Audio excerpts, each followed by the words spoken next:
बिस्मिल्लाहिर्रहमानिर्रहीम। अस्सलाम वालेकुम नाज़रीन, मैं हूं सैयद अनवारुल हसन और आप देख रहे हैं प्रोग्राम दस्तक बराह रास्त पीटीवी न्यूज़ इस्लामाबाद स्टूडियो से। नाज़रीन, इकनॉमिक फ्रंट के हवाले से बहुत अच्छी खबर है। वज़ीर आज़म मोहम्मद शहबाज शरीफ साहब दौरा कतर के सिलसिले में दोहा में मौजूद हैं, जहाँ इनकी अहम मुलाकातें हुई हैं, जिसमें अमीर कतर शेख तमीम बिन अल थानी साहब से भी इनकी मुलाकात हुई। और अपने ट्वीट में वज़ीर आज़म पाकिस्तान ने ऐलान किया कि कतर ने पाकिस्तान के मुख्तलिफ शोबों में $3 अरब की सरमायाकारी करने का ऐलान किया है। उन्होंने कहा है कि जो अमीर कतर से उनकी मुलाकात इंतहाई सूदमंद रही और मुख्तलिफ शोबाए ज़िंदगी में ये इन्वेस्टमेंट होगी। इस क्रिटिकल मूवमेंट पे $3 अरब की इन्वेस्टमेंट का ऐलान यकीनन पाकिस्तान की जो इकनॉमिक फॉर्चून्स हैं उसमें बेहतरी का बायस बनेगा। 29 अगस्त को वैसे भी IMF के बोर्ड का इजलास भी मुतवक्के है।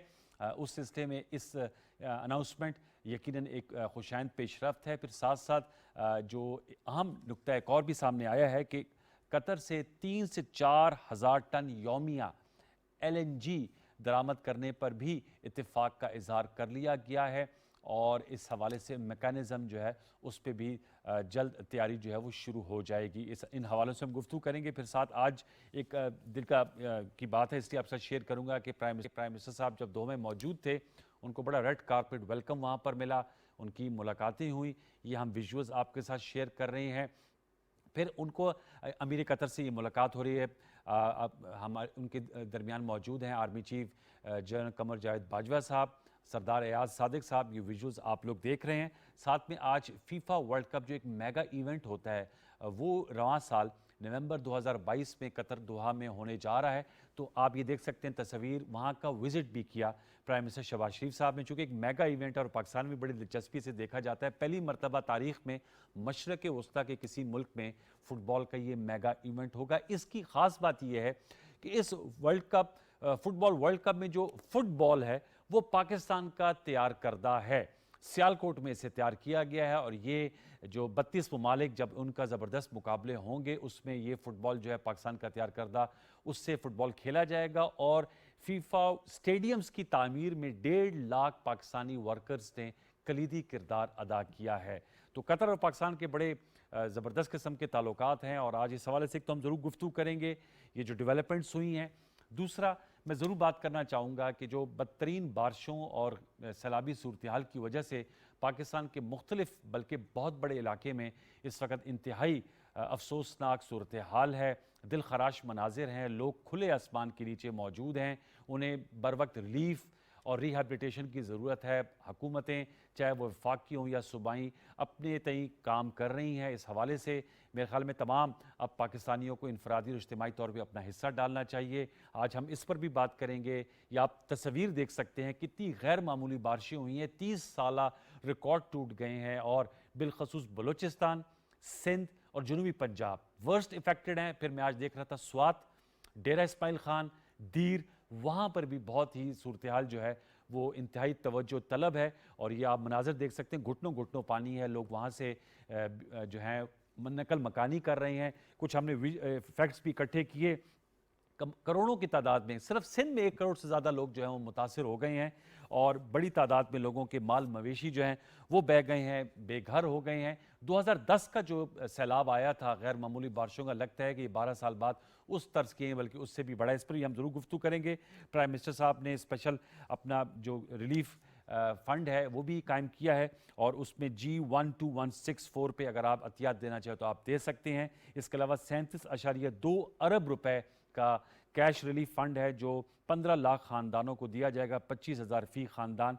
इस पर भी हम गुफ्तगू करेंगे। जो मोअज़्ज़ज़ मेहमान शख्सियत मेरे साथ आज शरीक गुफ्तगू का तारुफ आपसे करा देते हैं। इस्लामाबाद स्टूडियोज़ में अरसल नशिस्त कर रहे हैं कैसर अहमद शेख साहब, मेंबर कौमी असम्बली है, मुस्लिम लीग नवाज से आपका ताल्लुक है, सीनियर पार्लियामेंटेरियन है। कैसर शेख साहब बहुत शुक्रिया। अमजद नियाजी साहब, पाकिस्तान तहरीक इंसाफ से आपका ताल्लुक है, मेंबर ऑफ पार्लियामेंट रह चुके हैं, सीनियर पार्लियामेंटेरियन PTI के मरकज़ी रहनुमा, टेलीफोन लाइन पर हमारे साथ मौजूद हैं।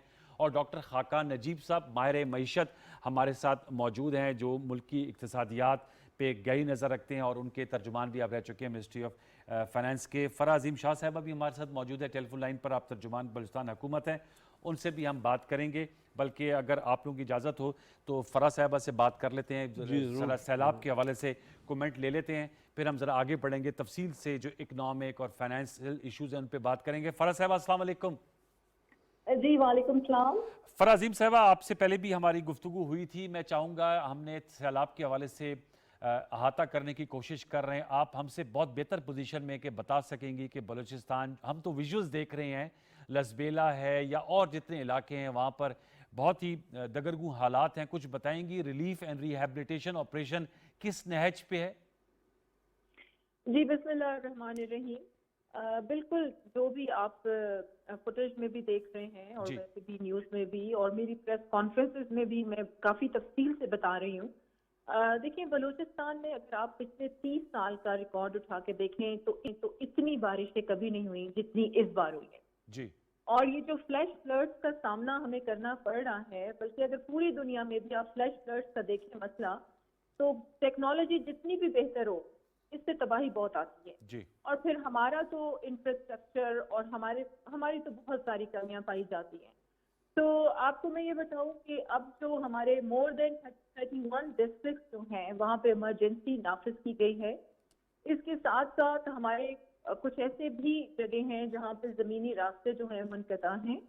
सैलाब का जो पानी है वो खड़ा भी है और जिसकी वजह से बहुत ज्यादा नुकसान हुए हैं। लाइफ स्टॉक का बहुत ज्यादा नुकसान हुआ है। माल मवेशी लोगों के बह गए हैं। इसी तरीके से खड़ी फसलें तबाह हो गई हैं। और फिर कैजुअलिटीज जो हैं वो टिल डेट तक 230 हैं।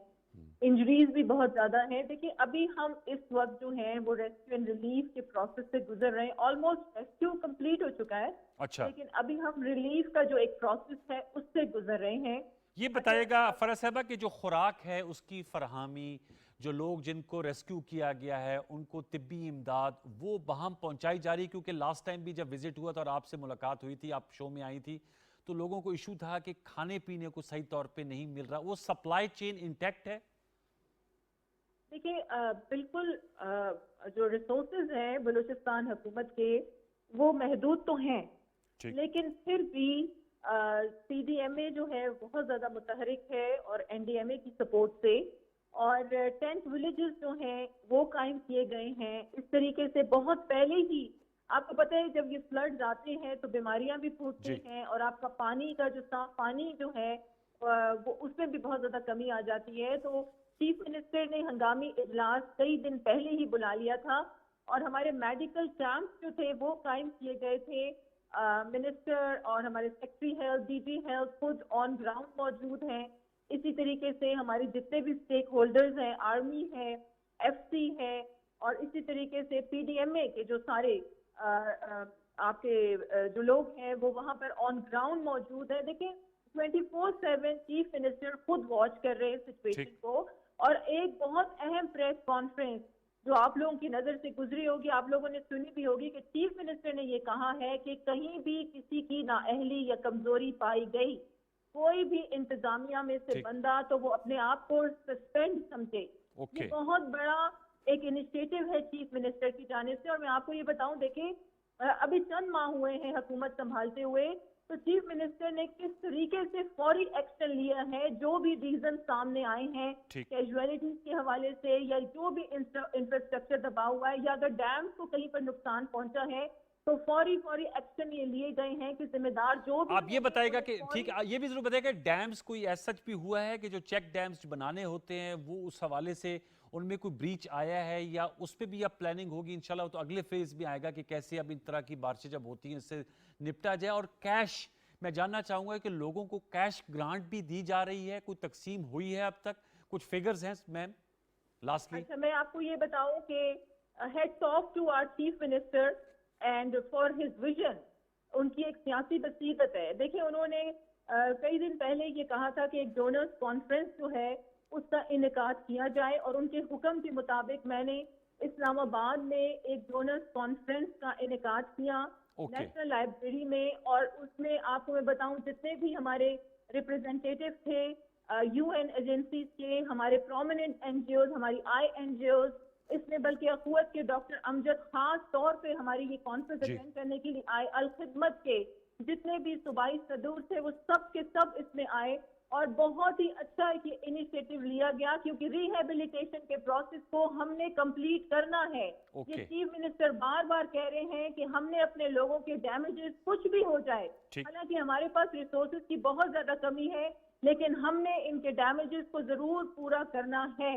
और मैं आपको यहाँ देखिए, मैं आपको ये बताऊं कि अल्लाह करे कि चीफ मिनिस्टर हमारे पूरे 10 साल के लिए चीफ मिनिस्टर बने, तो आप देखेंगे कि बलूचिस्तान का नक्शा बदल जाएगा। अल्लाह करे जी। इंफ्रास्ट्रक्चर देखिए, आप पिछले, अगर मैं उठाकर देखूं, आप हिस्ट्री उठाकर आप खुद भी देखें, ठीक। इंफ्रास्ट्रक्चर का एक बहुत बड़ा मसला था। कच्चे मकान है, माल मवेशी लोगों के बह गए हैं, माशी मसला है बलूचिस्तान का, बहुत ज्यादा गुर्बत है। और चीफ मिनिस्टर जिस तरीके से प्लान कर रहे हैं, इनिशिएटिव्स ले रहे हैं, एंगेज कर रहे हैं सब लोगों को, एक्सपर्टीज को, आप चंद माह में इसके रिजल्ट्स देखेंगे। हम आपको इनवाइट करेंगे, आप खुद आएं, इंशाल्लाह। ग्राउंड रियलिटीज देखेंगे और फिर उसको कवर करें और पूरे पाकिस्तान को बताएं। चलें, बहुत शुक्रिया फराजीम शाह साहब, तर्जुमान बलूचिस्तान हुकूमत, हमसे गुफ्तगू करते हुए हमने आपको अपडेट दी। चूंकि बलूचिस्तान इन्फेक्टेड एरिया, आगे भी चल के हम जरूर इस पर गुफ्तगू करेंगे। लेकिन मैं चाहूँगा कैसे शेख साहब, अगर ज़ाहिर बात है पंजाब का इलाका जो है, आप चिन्योट से MNA बन रहे, अभी आपसे बात होती है कि दरिया चनाब में भी ज़ाहिर बात है फ्लैश फ्लड्स आए हुए हैं और वहाँ पर भी इफ़ेक्ट हो रहे हैं। जनूबी पंजाब, तौंसा और राजनपुर तो बहुत ज़्यादा इफेक्टेड हैं। एक तो इस पर भी ज़रूर आप जो कमेंट करना चाहें, हुकूमत को क्या कैसे बेहतर इश्तराक अमल हो सकता है हुकूमत पंजाब और वफाकी हुकूमत का। दूसरा फिर कतर पे आएंगे, क्योंकि आपसे जब भी हम प्रोग्रामों में आते हैं तो आप ये कहते हैं कि इन्वेस्टमेंट इज़ द की। आप हमेशा कहते हैं कि जी डायरेक्ट इन्वेस्टमेंट आएगी तो पाकिस्तान आगे बढ़ सकेगा। $3 अरब की इन्वेस्टमेंट की बात की है कतर ने, उस पर भी आप क्या कहेंगे? दोनों नुकात पे बात कीजिए। अनवार, आपको याद है इन्वेस्टमेंट, क्योंकि मैं समझता हूँ कि एक ही हमारा तरीका होना चाहिए। यस। क्योंकि IMF से कर्जे ले लेना या दूसरे मुल्कों से कर्जे ले लेना वो कोई हल नहीं है, वो परमानेंट हल नहीं है ना, बल्कि आपके ऊपर और कर्जा जो इंटरेस्ट उसका बढ़ गया। तो जो डायरेक्ट फॉरेन इन्वेस्टमेंट होती है ना, वो किसी भी मुल्क के लिए वो बहुत ही उम्मीद अफजा और बहुत ही अच्छा साइन है, और उस मुल्क के ऊपर कॉन्फिडेंस होता है। आज मैं बहुत खुश हूँ, प्राइम मिनिस्टर साहब कतर गए हुए हैं और कतर ने हम पे एतमाद किया है, और उन्होंने डायरेक्ट मुख्तलिफ शोबों में डायरेक्ट फॉरेन इन्वेस्टमेंट की बात की है। और ये ही तरीका है, ये इस ही तरीके से देखिए, इंडिया में मैं कहता हूँ कि पिछले साल $44 बिलियन की आई, हमारे यहाँ $1.5 बिलियन तो एक साल में सिर्फ आई डायरेक्ट फॉरेन। आज ये $3 बिलियन की बात कर रहे हैं, और बहुत अपॉर्चुनिटी है पाकिस्तान में। जो प्रॉफिट है, मैं अभी उठ के आ रहा हूँ, देखिए कोरिया का एक बहुत बड़ा डेलीगेशन, 4 मेंबर नेशनल असम्बली उसमें शामिल थे, और क्योंकि मैं पाकिस्तान कोरिया की फ्रेंडशिप का कन्वीनर हूँ तो 2 दिन से मैं उनके साथ हूँ। और वो कोरिया वाले भी यही देख रहे हैं कि पाकिस्तान में किस तरह वो इन्वेस्टमेंट करें। मैंने उनको बताया कि जो भी आपकी कोरिया की कंपनियां यहाँ हैं, उन्होंने उनकी बॉटम लाइन देखी, उन्होंने कितना प्रॉफिट किया है, और सारे का सारा प्रॉफिट हमने इजाज़त दी हुई है कि आप रिपेट्रिएट कर लें, यहाँ से बाहर भी ले जा सकते हैं, और 100% अगर आप चाहें तो तब भी कोई कंपनी यहाँ ले सकते हैं। तो इस वक्त पाकिस्तान तो एक ऐसा गोल्डन अपॉर्चुनिटी है, पाकिस्तान में इस वक्त इन्वेस्टमेंट की इतनी अपॉर्चुनिटी है हमसे, और ये मैं हुकूमत पर बड़ा खुश हूँ। हमारी हुकूमतों में कोई भी आता है ना वज़ीर ख़जाना, तो उनकी क्योंकि कोशिश यही होती है कि हम भाई डिफ़ॉल्ट से बच जाएं। और भाई अगर आप और कर्जा ले लोगे तो आपके ऊपर तो बोझ बढ़ता ही चला जाएगा। आपने पिछली देख लिया दौर, देख लिया PTI का कि कितना कर्जा इन्होंने बढ़ा दिया, ठीक है। तो ये प्राइम मिनिस्टर साहब असल में ये बिज़नेस फ्रेंडली प्राइम मिनिस्टर है। ख़ुद Lahore chamber of commerce industry के प्रेसिडेंट रहे हैं शहबाज शरीफ साहब। जिन दिनों मैं 1987 में Karachi chamber of commerce industry का प्रेसिडेंट था, तो ये 86 में Lahore chamber of commerce industry के प्रेसिडेंट। तो ये समझते हैं मामलात को, और ये जो इनिशिएटिव इन्होंने लिया और एम्फोसिस किया हुआ है, मैं भी उन पे बार बार यही जोर देता हूँ, और ख़ुद वो भी इस बात के ऊपर अमल कर रहे हैं। तो मैं समझता हूँ एक बहुत ही अच्छा साइन है। आपने शुरू भी किया प्रोग्राम अपना इससे, तो एक खुशखबरी की बात है कि ख़ासकर मिडल ईस्टर्न कंट्रीज़ जो है, अगर पाकिस्तान के ऊपर वो उनका इन्वेस्टमेंट होगा और वो प्रॉफिट कमाएंगे। मैंने अभी कोरियन से यही कहा कि आपकी कंपनियां कई मुल्कों में हैं, आप देख लीजिए जितना प्रॉफिट बॉटम लाइन पाकिस्तान में जो परसेंटेज है उतना, लेकिन उसके बावजूद आप यहाँ इन्वेस्टमेंट नहीं करते, दूसरे मुल्कों में करते हैं। बिल्कुल। अच्छा, आपने कोरियन ब्रांड्स तो बड़े इन है पाकिस्तान में, सैमसंग है। जी, अभी ये रिसेंटली अभी हुआ ना, गाड़ियाँ उनकी आप देख रहे हैं कि हुंडई और किया और जी हाँ, आप उनकी कामयाबी हुई ना, इसीलिए तो खुश हैं और इन्वेस्ट करना चाहते हैं। ठीक है, मैं चाहूँगा अमजद न्याई साहब को भी शामिल गुफ्तगू करते हैं। अमजद न्याई साहब, अस्सलाम वालेकुम।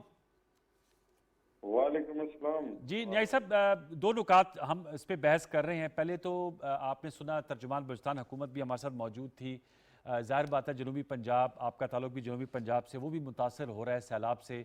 उधर भी तवज्जो बहुत ज़्यादा ज़रूरी है। सियासी मामलात भी अपनी जगह अहमियत के हामिल होते हैं। फिर जो कैसर शेख साहब से मैं डिस्कस कर रहा हूँ, $3 अरब की इन्वेस्टमेंट की बात हुई है, ऐलान हुआ है कतर की जानिब से। इन दोनों पे आपके कमेंट्स चाहूँगा, आप क्या कहेंगे इस हवाले से?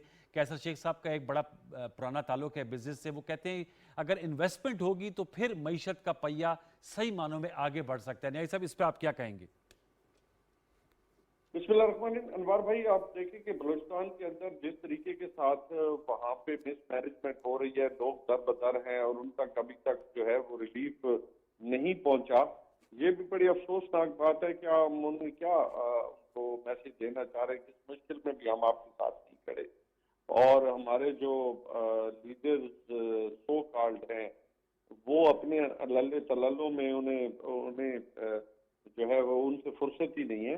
काश कि इस वक्त अगर वो समझते हैं कि ये अलमिया जन्म ले रहा है तो उनका काम था कि वो अपनी आवाम के साथ खड़े होते, लेकिन वो खड़े नहीं हो सके। आप सिंध के अंदर देखें, बलूचिस्तान के अंदर देखें, जनूबी सर बिला पंजाब के कथा अंदर कलाम के लिए देखें। माजरत, बिलावल भुट्टो जरदारी साहब तो सर सिंध के दौरे पर ओहो, गए हुए हैं। के वो तो लड़काना में गए और वहां से वो नीचे ही नहीं उतरे। वो लोगों ने कहा कि हमें तो खाना ही नहीं मिल रहा। तो आप क्या बात करते हैं। दूसरा, ये आज इन्वेस्टमेंट की बात करते हैं तो कम से कम खुदारा अपने जो यहाँ से लूट के गए ना पैसा, वो वापस ले आए ना। वो सबसे बड़ी बात है कि पहले दूसरों पे डिपेंड करना है, पहले अपने पाँव पे खड़े हो, अपने पैसे वापस ले आए जहाँ से आए। दूसरा, बड़ी अच्छी बात है कि अगर कतर यहाँ पे इन्वेस्टमेंट करना चाहते हैं, लेकिन हमें ये भी मालूम होना चाहिए कि वो किस टर्म एंड कंडीशन पे जो है वो यहाँ पे इन्वेस्टमेंट करेगा। क्या वो जो इन्वेस्टमेंट है वो पाकिस्तान की कितने मफाद में है ना, ये भी देखना पड़ेगा कि अपना मफाद ना देख रहे हो हमेशा से। ये जो न्याय साहब, जब भी इन्वेस्टमेंट होती है सर उसमें प्रॉफिट तो देखा जाता है, दो तरफा मुफाद ही होता है ना सर। आपके मुल्क में आपको मिलती है, जाहिर बात है लेबर आपकी इन्वॉल्व होती है, इन्वेस्टमेंट आती है, गैर मुल्की ज़र मुबादला आता है। अच्छी बात है, लेकिन देखना ये भी चाहिए ना कि किस टर्म एंड कंडीशन पे इन्वेस्टमेंट ला रहे हैं ना। ठीक, वो इन्वेस्टमेंट वो कहते हैं ना कि ऐसी ना हो कि जो हमारे पास है वो भी साथ में चली जाए। बात फिर वही पे आ जाती है कि एलएनजी किस रेट पे ले रहे हैं। हमने जो रेट किया था वो अल्हम्दुलिल्लाह उसने आज भी कितने के अंदर हमने उस वक्त भी चीप एनर्जी जो है वो पाकिस्तान में लाए थे। और आपने देखा कि आज बिजली के रेट जिस सतह पे चले गए हैं, ये गैस के रेट बढ़ा रहे हैं, लोगों के मुश्किलात में इजाफा कर रहे हैं।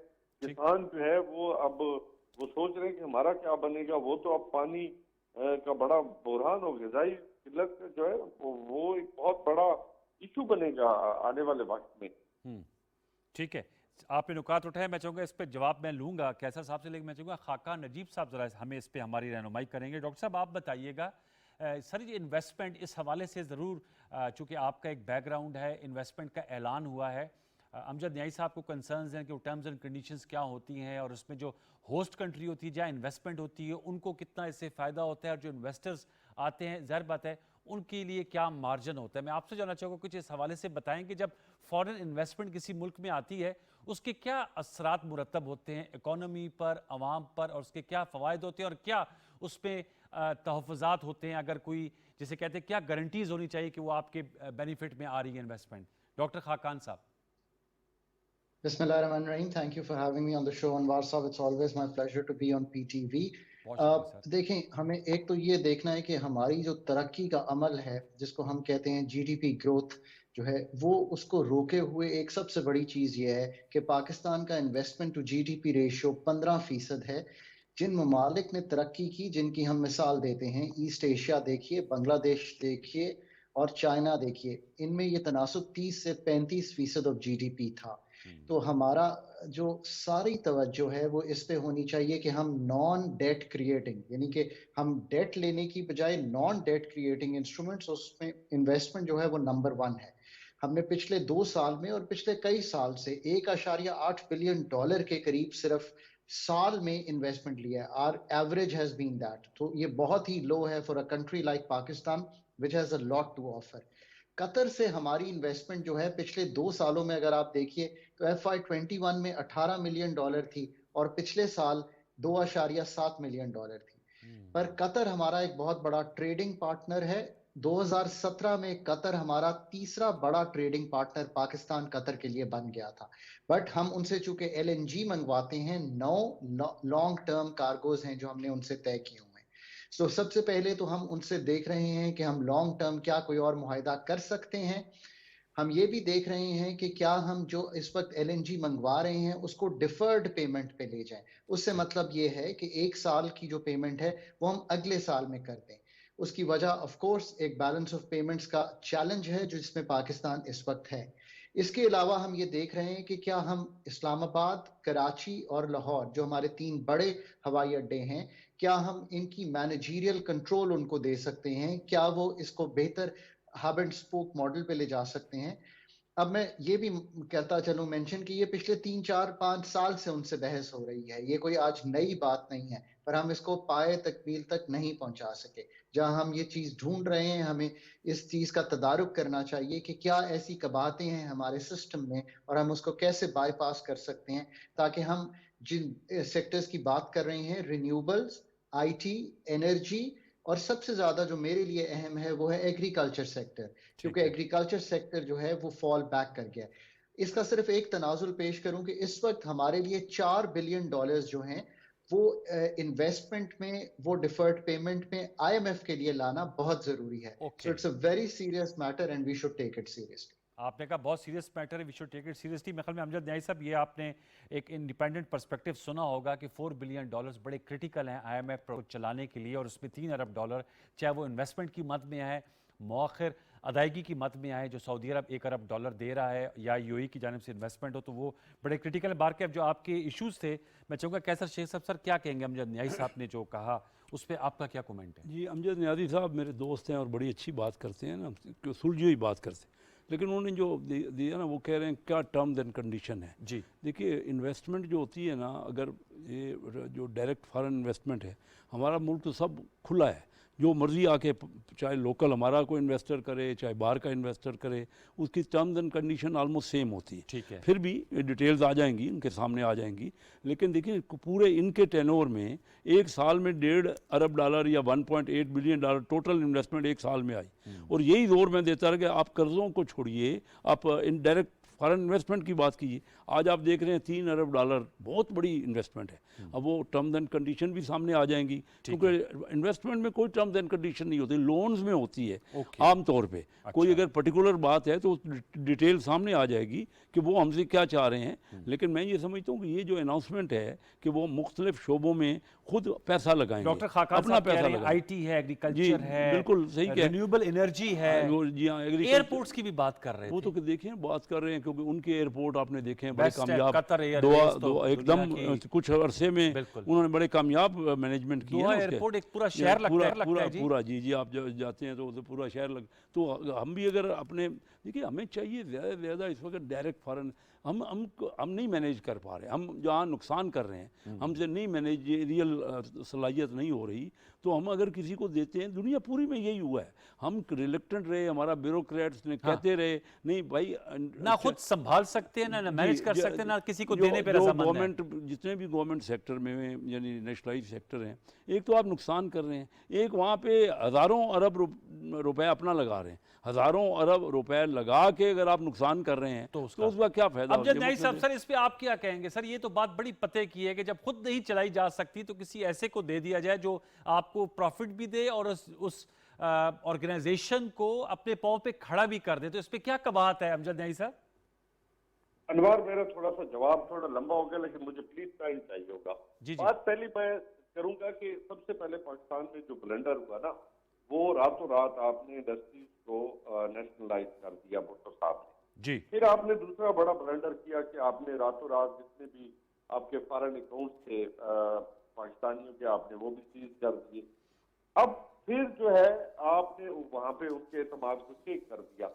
पाकिस्तान एक ऐसा मुल्क है जिसको एक एक्सपोर्टर था और एक्सपोर्टर है, ये इम्पोर्टर नहीं होना चाहिए। बचपन से पाकिस्तान को इम्पोर्टर बना दिया गया पाकिस्तान। और पिछले 70 मैं समझता हूँ कि पाकिस्तान में सबसे बड़ी जो ड्रॉबैक रहा है कि हमने अपनी इकोनॉमी को डॉक्यूमेंटेड नहीं किया और हमने कोशिश की है कि हम इनडायरेक्ट टैक्सेस के जरिए जो है ना मुल्क की इकोनॉमी को रन कर सकते हैं। और फिर बहुत सारे ऐसे, जैसे मतलब दुनिया में आपने देखा, कैसर अहमद शेख साहब मेरे साथ इत्तफाक करेंगे कि ब्लू इकोनॉमी एक ऐसा फील्ड है जिसके अंदर बहुत पोटेंशियल है। और पाकिस्तान में ब्लू इकोनॉमी दुनिया, आप अगर जापान की बात करें तो जापान ने क्या कहां से तरक्की की, तो उसने ब्लू इकोनॉमी के अंदर जब उसने पांव रखा तो वो मुल्क जो गिरा पड़ा था वर्ल्ड वॉर सेकंड में, वो उठ खड़ा हुआ। अगर आप चाइना की मिसाल देखें ना, तो चाइना क्या आज वो भी उसने अपना 43% जो है फ्रॉम उसका जीडीपी है वो किससे आ रहा है, इससे ब्लू इकोनॉमी से आ रहा है। तो पाकिस्तान में बदकिस्मती है कि हमने फोकस इसलिए किया कि लार्ज मैन्युफैक्चरिंग इंडस्ट्री जो ग्रोथ कर रही थी, आपने उसको स्टॉप लगा दिया। उसको अब पहले वो चीप एनर्जी उसको मिल रही थी, आपने उसको अब वो देखे दुनिया में कैसे कम्पीट करेगा। आप फिर अपनी टेक्सटाइल इंडस्ट्री थी जो उठ खड़ी हुई थी लास्ट आफ्टर 15 ईयर्स के बाद, आप उसको भी वो अब देख, उसके अलावा आपकी कंस्ट्रक्शन इंडस्ट्री, और इसके अलावा पाकिस्तानियों के एतमाद था कि $31 बिलियन जो है वो पर ईयर आपको वहां से पैसे आ रहे थे, रेमिटेंस, ठीक कह रहे हैं, रेमिटेंस की सूरत में। जी जी जी। आज आप $3-4 अरब के लेके ना आप बड़े नारे मार रहे हैं। सर ये जरूरत है, रिक्वायरमेंट है न्याय साहब, आईएमएफ ने कहा ब्रिज करें उस गैप को, फाइनेंशियल जो गैप है। मेरी बात सुने ना, मेरे कहने का, मैंने जो आपको कहा कि ब्लू इकोनॉमी आपको तफसील से कैसर अहमद शेख साहब बता सकते हैं कि आपका नेशनल लॉजिस्टिक जो ये 4.25 साल में आपने कितनी बढ़ाई है ब्लू इकोनॉमी, आप हुकूमत में थे ना। मैं इसके ऊपर तो ने बहुत काम किया है। मैं वही कहना चाह रहा हूँ कि पाकिस्तान को अगर देखे पॉलिटिक्स अपनी, ये कहते हैं कि मईशत होना चाहिए, मिसाक मईशत के लिए उन्होंने कितना काम किया। जब हम कोरोना में हमने इस मुश्किल हालत में दुनिया में कितना परफॉर्म किया, हमने कितना परफॉर्म किया।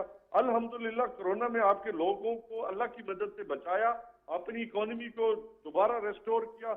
इंडिया जैसा मुल्क जो 6.6 माइनस में गया, आप 1.2 पे गए। आपने मतलब देखे दुनिया में जहां अशिया खुर्दनोश की कहां जा रही थी, आपने उनको एक सतह पे कोशिश की कि ये उसके आप समझते हैं मिसाके मईशत होना चाहिए न्याय साहब?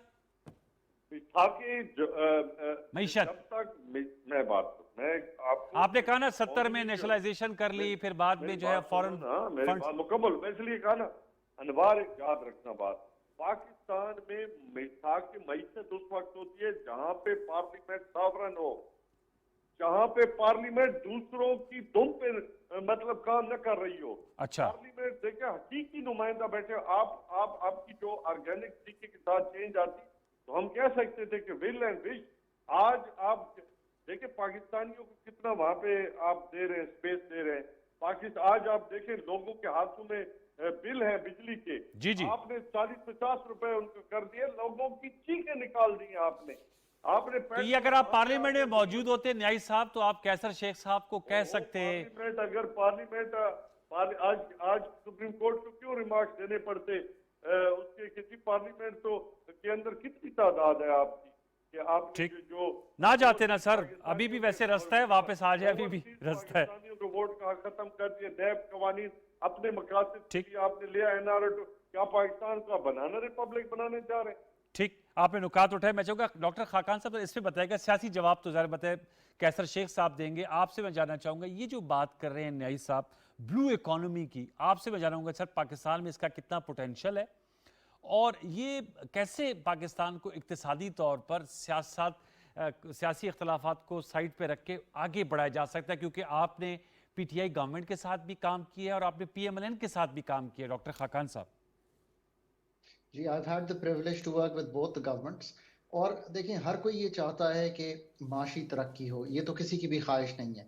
प्रॉब्लम पाकिस्तान का जो है ना जी, वो कोर प्रॉब्लम कॉम्पिटेंस का है इस वक्त। अनफॉर्चुनेटली हम वो टीम्स पुट अप नहीं कर पाते जो कि डिलीवर कर सकें। इससे मेरा क्या मतलब है? इससे मेरा मतलब ये है कि जो हमने प्रोफेशनल्स लाने थे एनर्जी सेक्टर में, फाइनेंस के सेक्टर में, इकोनॉमी के सेक्टर में, प्राइवेटाइजेशन में, वो हम नहीं ला सके। और एक ब्यूरोक्रेसी का काम एडमिनिस्ट्रेशन करना है, प्रोफेशनल्स का काम जो है वो ये है कि वो इन पॉलिसीज को मुरतब ना करके अपने लीडरान के सामने रख सकें और फिर उसकी इम्प्लीमेंटेशन को देख सकें। अनफॉर्चुनेटली हम पिछले कई सालों में से, यानी कई दिहाइयों से हम ये काम नहीं कर पाए कि हम एक ऐसी प्रोफेशनलिज्म इंडक्ट कर सकें। पाकिस्तान की जो बेशतर मसाइल हैं उनका ताल्लुक कॉम्पिटेंस लेवल से है और हमें इसको ज़रूर बढ़ाना चाहिए और किसी तरह ये कोशिश करनी चाहिए। हमने शॉर्ट टर्म में जब भी जहाँ पे भी ऐसा इदारा बनाया, जैसी ऐसी चीज़ बनाई जहाँ पे हमने कॉम्पिटेंस इंडक्ट की है, I think we have been able to do well. So एक तो इस चीज को याद रखिए। दूसरा ये है कि अभी इन द शॉर्ट टर्म वक्त यही आई थिंक हमसे मांगता है कि हम कोर इश्यूज पे फोकस करके ये जो इस वक्त हम एक लिक्विडिटी क्रंच है डॉलर्स का, इसमें से निकल जाएं। और आपके रिजर्व्स 7.8 बिलियन डॉलर के हैं, इसको आपने बिल्ड करना है। अब ये जो 3 बिलियन डॉलर की चीज हुई है, मैं इस पे जरूर फिर ये कमेंट करूंगा कि इसको पाए तकमील तक पहुंचाना इतना आसान नहीं होगा। आपने अगर हिस्सेस बेचने हैं तो उनकी कीमत का तयन होना है। अगर आपने कोई इदारे को बेचना है, चाहे वो रूजवेल्ट हो, चाहे वो PIA के शेयर्स हों, चाहे वो आपके एयरपोर्ट्स हों, आपके कोई भी इलेक्ट्रिसिटी के यूनिट्स हों, ये सारा एक प्रोसेस मांगता है। हमारा प्रोसेस बार बार क्लॉग हो रहा है और उसको बाईपास करना पड़ेगा इनको अगर ये काम करना है। और पाकिस्तान को एक दफा दिखाना चाहिए कि हम इन्वेस्टमेंट के लिए ओपन तो हैं, ये बात दुरुस्त है, पर हम कोई भी बड़ी इन्वेस्टमेंट पिछले कई सालों में नहीं ला सके। हम कोई बड़ी प्राइवेटाइजेशन नहीं कर सके, ये भी एक फैक्ट है। और इस फैक्ट को दूर करने के लिए आपको कुछ ना कुछ प्रोफेशनलिज्म अपने बोर्ड ऑफ इन्वेस्टमेंट में ऐड करना पड़ेगा, जो कि दूर कर सके, अनक्लॉग्ड कर सके उस सिस्टम को, और फॉर द टाइम बीइंग आपको बाईपास करके ये काम करना पड़ेगा। कतर की आप मिसाल लें, उन्होंने इंग्लिश लॉ और बिल्कुल दूर कर दिया है अपने मेन स्ट्रीम से। जो इन्वेस्टमेंट आती है वो डील भी बाहर होती है। I think Qatar financial centre कुछ कहलाता है, जो उसको डील भी करता है, वीजास भी इशू करता है। उसका लॉ भी बिल्कुल मुख्तलिफ है, उसकी फाइनेंसिंग भी बिल्कुल मुख्तलिफ है। तो जहां हम ये बात करते हैं कि हम ये चाहते हैं, हमें इसके लिए जो वेयर विदॉल है उसको बिल्ड करना है। अगर हम नहीं बिल्ड करेंगे तो याद रखिए कि सऊदी क्राउन प्रिंस पाकिस्तान में आए और उस वक्त की हुकूमत ने भी कहा कि हम रिफाइनरी लगाएंगे, $20 अरब तक की बात हुई। आज हम यहाँ खड़े हैं। मैं किसी भी हुकूमत को नहीं जिम्मेदार सिर्फ समझता, मैं समझता हूँ कि हमारा सिस्टम अलाउ नहीं कर रहा। और इन दोनों पार्टीज को मैंने देखा है कि इन्होंने कोशिश जरूर की है कि सिस्टम में कॉम्पिटेंस लेवल को बिल्ड किया जा सके, but they have both found it difficult to do. बहुत अच्छी, वेरी फेयरली पुट अप। मेरे जहन में बात थी कि मोहम्मद बिन सलमान साहब आए थे हिज एक्सेलेंसी पाकिस्तान के दौरे पर, बड़ा हाई प्रोफाइल दौरा था। अमजद न्याई साहब के दौरे हुकूमत था और उसमें हमें भी बताया गया था कि $20 अरब की इन्वेस्टमेंट आ रही है। वो MIUs पे मुफाहमत की यादाश्तों पे दस्तखत हो गए, 2022 आ गया और उस पर कोई अमली काम हमें नज़र नहीं आया। आपने बड़ी जिसे कहते हैं डीप गुफ्तगू की है। कैसर शेख साहब सर क्या कहेंगे? न्याई साहब कहते हैं सॉवरन पार्लियामेंट हो और तो फिर इकोनॉमिक पॉलिसीज़ वहाँ डिस्कस हों। आप तो फाइनेंस कमेटी के एक अरसे से मेंबर हैं, कायमा कमेटी से। बताइएगा क्या वजह है कि हमें तो पार्लियामेंट माशाल्लाह पाकिस्तान में तो अनइंटरप्टेड डेमोक्रेसी चल रही है, फिर क्या वजह है कि आज न्याई साहब को ये कहना पड़ रहा है कि जी खुद मुख्तार इदारा हो? हम तो सिर्फ बहुत खुद मुख्तार इदारा समझते हैं। पहले तो मैं डॉक्टर नजीब साहब ने बड़ी अच्छी बात बहुत अच्छी, ज़बरदस्त बात उन्होंने ये सही की है कि ये मकसद तो कोई भी हुकूमत बात पार्टियों की इस वक्त नहीं है, और ये हम कॉम्पिटेंट नहीं कर सके, हम ये बना नहीं सके। वो देखें ना, हम ओपन है इन्वेस्टमेंट के लिए, हमारा मुल्क ओपन है बड़े अरसे से, लेकिन इन्वेस्टमेंट नहीं आ रही है क्योंकि हम उसको मैनेज नहीं कर पा रहे। हमारी ब्यूरोक्रेसी जब तक ठीक नहीं होगी, मैं आपको जैसे ये कहता हूँ ना इन्वेस्टमेंट की बात, हमेशा अपने प्रोग्रामों में ये कहता हूँ कि हमारे ब्यूरोक्रेट ने उसको रोका है, कामों को फैसिलिटेट नहीं किया। मैंने कोरिया को बनते खुद देखा है अपनी आंखों से। जब मैं फर्स्ट टाइम कोरिया में मैंने 1973 में विजिट किया, हमारी जैसी इकानमी थी, उन्होंने किस तरह फैसिलिटेट किया है। पॉलिटिकल विल की भी बहुत ज़रूरत होती है। और देखिए ना, ये क्योंकि मेरे दोस्त हैं अमजद साहब, और बात अब मैं ये, जब हर जगह आप लड़ाई झगड़ा करेंगे, जब आप कहेंगे मैंने अपोजिशन के साथ बैठना ही हमने नहीं है, ये चोर हैं डाकू हैं, वो भाई चोर हैं डाकू है, पूरा मुल्क चोर होता है डाकू होता है, क्या बात ये करते हैं? बैठने को ही तैयार। असेंबली तो जब चलती है, ये कहते हैं सॉवरेन असेंबली। इन्होंने क्या किया कि हम बार बार इनको कह रहे हैं कि आइए बैठिए, चलो गलतियां होंगी, लेकिन हमने कब ठीक करना है? डॉक्टर नजीब ने कहा ना कि असल बात तो ये है कि जब तक हमारे यहाँ इन्वेस्टमेंट सही तरह लगेगी नहीं, हमारा मुल्क तो आगे भी बढ़ ऐलान के सकता बाद है। जब तक से वो ऑन ग्राउंड नहीं आएगी तो ये गैप्स रहेंगे। हाँ, अभी भी देखिए देखिए ना, ये तो हमें हमारे पास मैनेजरियल पावर नहीं, हमारे पास ब्यूरोक्रेटिक, हमने रुकावटों का एप्टीट्यूड वो फैसिलिटेट किया ही नहीं किसी जगह। हम बाहर का इन्वेस्टर आता है ना, जो अब हम उनसे पूछते हैं तो ये कहते हैं तो ये न्याय साहब के दौर में ईज ऑफ डूइंग बिजनेस के हमें बताया जाता था कि हमारी ईज ऑफ डूइंग बिजनेस के रैंक्स बहुत ऊपर चले गए तो हैं। रैंक जो गए तो किधर रैंक, वो तो सारा पूरा घट गए, हर साल डाउन। वो तो रेटिंग है पूरी की पूरी। अच्छा। किसी साल मुझे बता दें कि वो बड़ा हो, वो नहीं है। अच्छा। हमारी जो कम ही हो रही है, हर साल बतदरीज कम हो रही है। जो दुनिया पूरी में रेटिंग आज का दुनिया तो देखे ना, मुश्किल तो रह नहीं गया। आप निकालिए गूगल और हर वक्त आपको बता देंगे कि किस साल पाकिस्तान का दर्जा किस चीज़ में क्या हो रहा है। इन्वेस्टमेंट में आप देख लीजिए, टेक्नोलॉजी में देख लीजिए, हमने तो किसी जगह कोई करप्शन, ये कहते दिया ही इसीलिए थे कि हमने तो ठीक करना है, और अभी कह रहे हैं कि नैब ने हमें करने नहीं दिया। अब ये क्या बात है, अगर नैब ने आपको नहीं करने दिया तो नैब फिर आपकी हुकूमत क्या थी उस वक्त? तो आप बोलते नहीं रहे। अब आज कहते हैं, ये कोई बात अच्छी लगती है कि आप कहेंगे जी हमें नैब ने नहीं करने दिया, आप कहें नहीं जी आज इलेक्शन कमीशन ठीक नहीं है। जब 12 बजे कोई कोर्टें इनके लिए नो कॉन्फिडेंस के बाद, तो ये सुप्रीम कोर्ट 12 बजे क्यों खुल गई? अब किस किस से इन्होंने लड़ाई करनी? अमेरिका इनकी अभी भी कह रहे हैं ऑर्गेनिक चेंज नहीं आया था, इसलिए रजीम इनकी चेंज कर, हुकूमत- इनके ख्याल में सारे इदारे खराब हैं, एक इमरान खान ठीक है, एक आदमी वाहिद पूरे 22 करोड़ में ठीक है। कोई और बंदा इनको अच्छा लगता है? मुझे बता देना, खुद नहीं, बता सब दें। कोई और आदमी अमजद अच्छा साहब, लगता है, कोई आप और सवाल आदमी, कर रहे कोई हैं और शेख आदमी साहब। इनसे 4-6 बंदे जो ये हैं, इनके अलावा भी पाकिस्तान में कोई और अच्छा है? आप हैं तो कौन है? कोई पसंद आया आपको कभी? कोई पसंद है सर न्याय साहब? अनिवार्य बात यह है कि पसंद और नापसंद की नहीं है। वो क्या कहते हैं कि अमल जो है ना, अमल आपके सामने है। जी, अमल क्या है?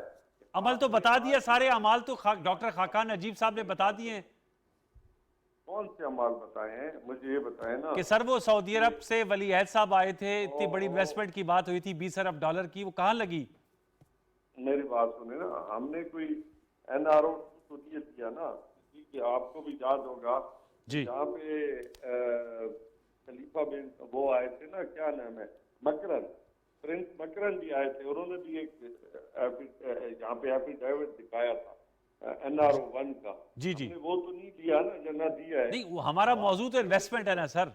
ओ बात सुनने ना, जी जी। हमने वहां पे भी बात की कि हमारी जो लेबर है वो हमारे दिल के करीब है।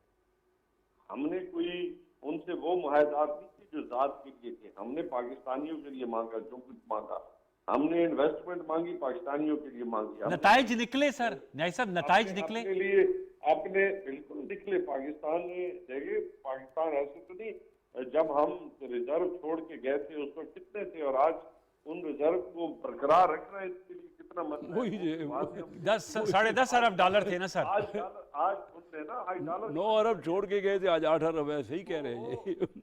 मेरी बात सुन रहे ना, सुन रहा हूँ सर, सुन रहा हूँ। 230 पे चला गया है। ये जहाँ ठीक है। दुनिया में पेट्रोल नीचे आ रहे हैं, आप लोगों को जो है वो कितने के पेट्रोल दे रहे हैं। आज जी, जी। IMF के आगे आप लेट चुके हैं। आज आपने वो काम किए जो लोगों को एक वक्त का जो खाना था ना वो तो हल बताएं ना, अब इसका हल क्या है न्याय साहब? देखिए ये तो हम तशखीस हो हमने रही है। कहा है ना कि सबसे, मेरी बात सुने ना, सबसे पहले तो मैंने तो कहा है कि ये अनडॉक्यूमेंटेड को डॉक्यूमेंटेड की तरफ लेके जाए, और तो क्यों नहीं की इन्होंने? खोज, और फिर अपने जो लूट के गए ना पैसे, जो TTC लूट के के- जरिए आ रहे तो हैं ना, लाने थे ना, उनको ये लूट का माल भी लाना था और डॉक्यूमेंट भी कर रहा था न्याय साहब। ऐसे आप गवर्नमेंट में रहे दवाई पौने के 4 बहाने, साल। बात सुने ना, दवाई के बहाने जो गए थे वो कहते हैं कि वोट को इज्जत दो। भेजा आपने था सर। वोट को इज्जत दी गई है ना, वोट को इज्जत दी गई।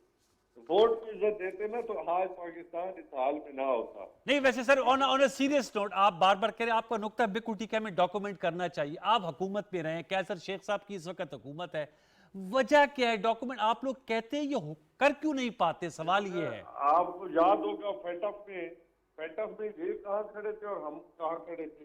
सर मेरे वो ठीक है, वो आपके सर जो सियासी बयानी है वो तो आ गया है। सुने ना, तो सियासी बयानी नहीं था, ये हकायक थे। इन्होंने तो 34 नुकात ले आए थे कि जी नैब को फारिग कर दो।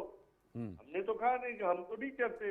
आपको अच्छा। याद होगा जब जॉइंट सेशन हुआ था, उसके बाद मैं आपके एक प्रोग्राम में आया था और ये बढ़ के मार के जी हम तो पाकिस्तान का अपग्रेड निकालने के लिए बड़े चीनों ने कहा रेलवे निकालने के लिए पाकिस्तान उस वक्त किसने काम किया था?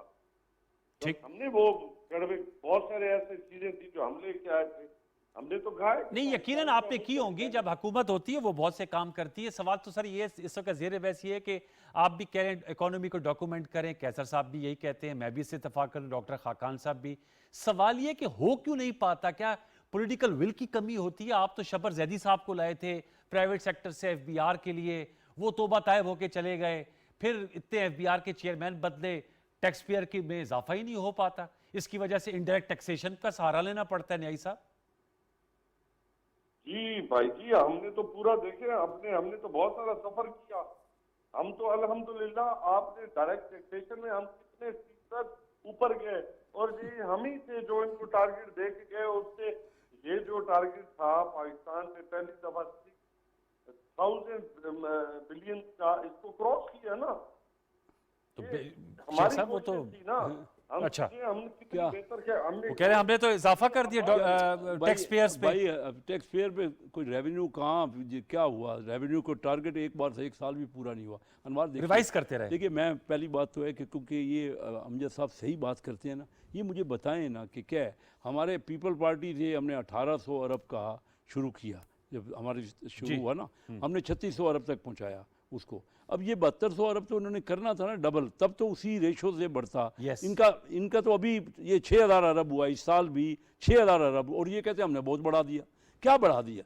हमारा नई रेवेन्यू बढ़ा, हमें मानना चाहिए। मैं ये नहीं कह रहा कि हमने बढ़ा दिया, हमें भी बढ़ाना पड़ेगा। देखिए पाकिस्तान में रेवेन्यू 9% भी नहीं आता हमारी कौमी आमदनी का। Yes. इंडिया में 16% है या 17% है, हमसे डबल हो रहा है। हम क्यों नहीं बढ़ा पा रहे? आपने सही कहा, डॉक्यूमेंटेशन इस वजह से नहीं होती। मैं आपको हर प्रोग्राम में कहता हूं, हमारे यहाँ करप्शन की इंतहा है, ब्यूरोक्रेट करप्ट है, नहीं काम को आगे बढ़ने और देता। सियासतदान किसी को कलूट कर लेते हैं। अब वो मिलके ही होता है, मिलके हो सियासतदान जाता भी है। मिलके, बिजनेसमैन भी मिलके है। मैं कहूँगा हाँ। वन साइडेड है, ये नहीं है बात। लेकिन मेन काम तो उसका है ना, रोकना या बढ़ाना या फैसिलिटेट करना। ठीक है। कोरिया में की मिसाल मैं दे रहा हूँ, मैंने देखा कोटरा उनका किस तरह जा के हर जगह जाके उन्होंने लोगों को फैसिलिटेट किया, उनकी इन्वेस्टमेंट बढ़ी, उनके यहाँ बड़ी बड़ी कंपनियाँ शुरू हुई। देखिए अमजद को कोई हमारा इनका तो कोई ये मसला तो नहीं है, पाकिस्तान इनका भी है, मेरा भी है। हम सब मिल के काम करेंगे। हम ये लड़ाई झगड़े से निकले ही नहीं। हम लड़ाई, एक घर में तो अब लड़ाई हो रही है। वो क्या, ये क्या हमने क्या कर दिया पाकिस्तान को? हमने क्या, पाकिस्तान का तो हमने दुनिया में एक मॉडल कंट्री बनाना था, आज 75 साल हो गए। रिजल्ट हमने किया, सारी दुनिया से तो पीछे रह गए। इंडिया मैं कहता हूँ 1990 में हमसे 4 गुना था इकानमी, हमसे सीखा, ओपनिंग अप उन्होंने हमसे सीख के की। आज उनकी 12 गुना हो गई है हमसे इकानमी, 4 गुना से 12 गुना। ये 32 साल में, हमने 32 साल में क्या मारा किया? झक मारी। किसी भी हुकूमत ने किया तो झक मारी। हमने क्या किया? पूरे साउथ एशिया में सबसे तो आखिर में हम रह गए। फिर हम बातें करते हैं, हर कोई कहता है जी मेरी पार्टी ने बहुत काम किया। जब तक हम सब मिल के मुल्क को आगे नहीं बढ़ाएंगे, झगड़े बंद करें, इकानमी के ऊपर तो एक चार्टर करें ना। हम बार बार कहते रहे भाई इकानमी आपकी और हमारी तो नहीं है, मुल्क के लिए आगे बढ़ना है ना। अच्छी बात की कि सारा मिल के आए यार। बड़े ये मैं न्यायी साहब से पूछता हूं, मैं खाकान साहब से इसका कमेंट। खाकान साहब, आप भी समझते हैं कि एक चार्टर ऑफ इकोनॉमी होना चाहिए? Political differences, political approach, economic approach अलग-अलग हो सकती है, लेकिन कुछ एम्स एंड ऑब्जेक्टिव्स तय कर लेने चाहिए। खाकान साहब देखिए, लार्जर जो पिक्चर है उसमें चूंकि बार बार क्राइसिस आ रहा है पाकिस्तान में, जो उस चीज को क्राइसिस को बना रहा है, एटलीस्ट उसके खदोखाल जो हैं एज अ नेशन हमें तय कर लेने चाहिए कि नैरेटिव जो है वो इकोनॉमिक ग्रोथ है, उसको अंडरपिन इन्वेस्टमेंट करती है, और जैसे आपके दोनों शुरुका कह रहे थे, उसको अंडरपिन करती है लोकल डोमेस्टिक रिसोर्स मोबिलाइजेशन। सो इस पे आपको ये तय कर लेना चाहिए। आपको ये तय कर लेना चाहिए कि फिस्कल डेफिसिट जो है वो पाकिस्तान का खसारा, ये 8-9% का जो हम रन कर रहे हैं, ये हमारे लिए इन फीजिबल नहीं है। इसकी वजह से हम बोरोइंग करते हैं, हम कर्जे में फंसते चले जाते हैं। हमें ये तय कर लेना चाहिए कि ट्रेडर्स ने भी टैक्स देना है, एग्रीकल्चर ने भी टैक्स देना है, कॉर्पोरेट टैक्स भी होना है, इंडिविजुअल टैक्स भी होना है, सेल्स टैक्स भी होना है, और सब डायरेक्ट होना है। ये चीजों को हम तय करें ताकि इन पे कोई चीज जो है हावी ना हो सके। मैंने कई हुकूमतों को देखा कि उन्होंने कोशिश की डायरेक्ट टैक्सेशन की और फिर उनको वापस जाना पड़ा। क्यों वापस जाना पड़ा? क्योंकि लोग ये समझते हैं कि अभी पाकिस्तान में शायद वक्त नहीं आया। आई थिंक पाकिस्तान का वो वक्त गुजर चुका है कि हमें ये काम करना चाहिए। सो हमें इनके बड़े खद्दो-खाल तय करने चाहिए। पर मैं फिर दोनों पार्टीज को कहता हूं, और मैं आपको ये भी मेंशन कर दूं कि मैंने पीपल्स पार्टी के साथ भी काम किया है। मैं तीनों पार्टी से गुजारिश करता हूं, पाकिस्तान का कलीदी मसला competence level of the people who have to deliver what the parties want delivered।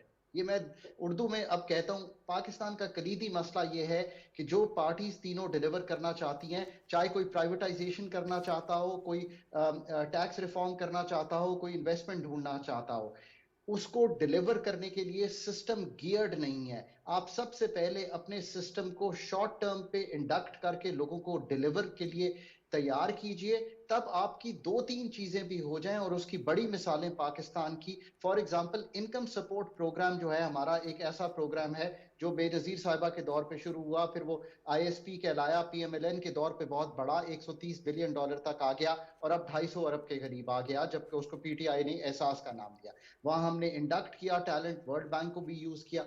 So please ये रियलाइज करें कि कहां पे सिस्टम क्लॉग हो रहा है और उसको दूर करें। नहीं करेंगे तो हम शायद साल बाद, मैं आपको कह रहा हूँ कि $3 बिलियन तो पूरे ना हो सके, पर हमने कर्जे में एलएनजी ले ली। आई डोंट वांट कि मैं आके ये प्रोग्राम पे दोबारा कहूँ। बहुत बहुत ज़बरदस्त आपने ये बात की। न्याई साहब, टुवर्ड्स द एंड सर, निज़ाम की दुरुस्तगी सब चाहते हैं, आप भी चाहते हैं, कैसर शेख साहब भी चाहते हैं, मैं भी, डॉक्टर खाकान नजीब साहब भी। अब लाए अमल पे अगर इख्तलाफ हो, लेकिन मोटी मोटी बातों पर अगर जिससे कहते हैं इत्तेफाक हो जाए, तो मेरे ख्याल में इसमें कोई मुज़ायका नहीं है। क्या कहेंगे? मेरी बात सुने ना, जब एक पार्टी एक सोच हो बेकारी की, एक सोच हो जाती वेंडेटा पे, एक वो एजेंडा पे, तो उसके साथ आप कहाँ बैठ सकते हैं? वो उनके जो मकासद है, जब आप मुल्क के अंदर रूल ऑफ लॉ ही लेके नहीं आना चाहते, तो फिर आप किसके साथ बैठेंगे? आप उन लोगों के साथ बैठे हुए जिनके ऊपर केसेस हैं और नैब में वो अपने केसेस भुगत रहे हैं। आधी काबीना के बेल पे है, प्राइम मिनिस्टर बेल पे है, मतलब जिसको चीफ मिनिस्टर लगाने की कोशिश की जाए वो बेल पे है। मतलब फिर आप देखें मुल्क को। तो सर ये सियासी हकीकत है, आप भी सियासी हकीकत है, किनके साथ फिर बैठना चाहते हैं आप? मेरी बात सुने ना, जिनको मुल्क की अवाम, पाकिस्तान की अवाम मुंतखब करे। तो ये कैसर शेख साहब चिन्योट से मुंतखब होकर नहीं आए? अब इसके ऊपर एक डिबेट है, इसके ऊपर फिर मुझे पूरा मौका दें मुंतखब। अच्छा, ये आपको शेख साहब आपके इंतखाब पर भी कह रहे डिबेट का मौका देना पड़ा। अमजद की बात जो है ना, सुने अमजद की बात, वो कह रहे जिस तरीके से मुंतखब करें वो तो कह रहे हैं। चलो जो मुंतखब हो ठीक है, लेकिन भाई, लेकिन अगर आपके पास मेजॉरिटी, आप सही कह रहे हैं, लेकिन अगर मेजॉरिटी नहीं होगी तो आपको मैंडेट तो लेना पड़ेगा ना। असेंबली के अंदर मुख्तलिफ ग्रुपों से बैठना तो पड़ेगा ना, बैठना तो पड़ेगा उनके तो। और ये जिससे डॉक्टर नजीब कह रहे हैं, बड़ी अच्छी बात कर रहे हैं ना, जब तक आप कॉम्पिटेंट नहीं होंगे, आप माहौल को, आप मतलब सिस्टम को ठीक नहीं करेंगे, लेकिन वो तब होगा जब आप मिल के बैठेंगे। आप वो आपसे मिलने बैठने से बड़े मुतरज़ हैं। मैं अभी भी हैं, मैं हैरान हूँ, इन जैसा काबिल आदमी। हाँ। मैं हैरान हूँ रियली। ये न्याई साहब जो है वो इमरान खान साहब तो जो कहे ना, तो वो तो बादशाह आदमी है ना, उनकी मर्जी है। लेकिन ये जो नियाज़ी साहब हमारे साथ, मेरे साथ मेंबर है, मेरे कोलीग हैं, रहे हैं फाइनेंस कमेटी के भी, और बड़ी समझ रखते हैं। तो ये कहना कि हम बैठेंगे ही नहीं, इनके वालिद इतने टॉप पार्लियामेंटेरियन थे, क्या वो नहीं बैठते थे? क्या वो लोगों से ये इन्होंने एक रट लगा ली है कि पाकिस्तान में 4 बंदों के अलावा सारे करप्ट हैं, इनका ये ख्याल है, और बाकी करप्ट के साथ तो आपने बैठना नहीं है। चलें, अब देखते हैं आने वाले दिनों में इंशाल्लाह क्या सूरत इख्तियार करती है। लेकिन हम तो उम्मीद और दुआ गो हैं कि पाकिस्तान के इक्तिसादी मामला, सियासी मामलात में बेहतरी पैदा हो, और बिलखसूस ये जो सैलाब की सूरत हाल है, इसमें भी हमें बहुत भरपूर तवज्जो देनी चाहिए। तमाम सियासी जमातों को, तमाम सियासी हुकूमतों को और तमाम एडमिनिस्ट्रेशन को बहुत शुक्रिया। कैसर अहमद शेख साहब आपका, डॉक्टर खाकान नजीब साहब, अमजद खान न्याई साहब, आप सबका बहुत शुक्रिया। फराजी ने भी ज्वाइन किया। व्यूअर्स, ये आज की डिस्कशन थी। कल तक के लिए सैयद अनवारुल हसन और प्राम दस्तक की प्रोडक्शन टीम को इजाज़त दीजिए। अपना बहुत सा ख्याल रखिए। अल्लाह ने के बाद।